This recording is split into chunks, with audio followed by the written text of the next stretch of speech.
So, welcome back to my Vento Aureo analysis of Italian things. In this episode we will be going over the things in episode 4, 5 and 6. So when Giorno is explaining his plan in episode 4, we see this scooter, and the scooters are very present in Italy. That's it, that's all the things in 4. In episode 5 we get the big bulk of new stuff. In the first scene of the episode, we will be seeing this specific Romantic style facciata, I don't know the term in English, is similar to the Duomo of Pisa. And not to go into spoilers for the anime viewers only, let's just say that Boss has a lot of religious imagery attached to him. Then we see Piazza del Banco. Later on we see Zucchero and Sale driving and talking. What I want to talk about here is remind of Naples driving, which is kind of the worst apparently, and the fact that Zucchero is pronounced Zucchero and non Zucchero. So the restaurant where for some reason Bruno is always there is called Libeccio, and Libeccio is a southeast wind, which is kind of it's like a fisherman, like fishermen know it a lot. So usually restaurants which have fish, or like pizzerias and other things, are called like winds, called like cities, or called like seas, you know, things. And Libeccio is probably one of these. So when we see the other guys in the Bruno group around the table, we see a painting which is a sort of different version of the Madonna of Belvedere, which has a difference because Giovanni Battista has been removed and Jesus has been put in his place.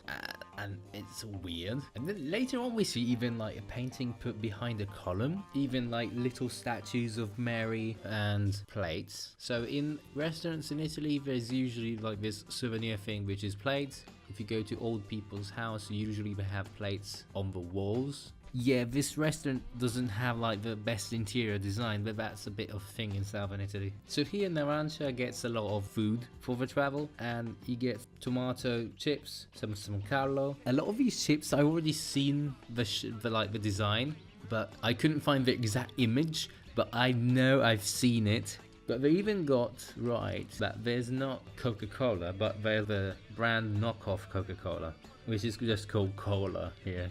And this time around, Mister is not reading a Panini comic, but is reading something. I don't know what's this thing. I couldn't find it. So in episode 6, in the first shot, we see Abbacchio as a policeman in Piazza Garibaldi, which is a plaza in front of the station. And then we see a lot of papers showcasing the police work, and they spelled Blitz wrong. And also La Penna di Pulcinella is not a real paper. So then at a certain point Bruno makes the nya noise when talking about black-tailed seagulls, which in Italian are called Gabbiano di Buller. The pun is a Japan only thing, because in Japan they're called umineko, so like sea cats. And about this joke, Araki made an entire comic about it, which is called like a cat named Dolce. With a cat named Dolce. So they also added that Abbacchio is drinking a Kronenberg, and these were all the things I found in episode 4, 5 and 6. So I'll see you in the next one.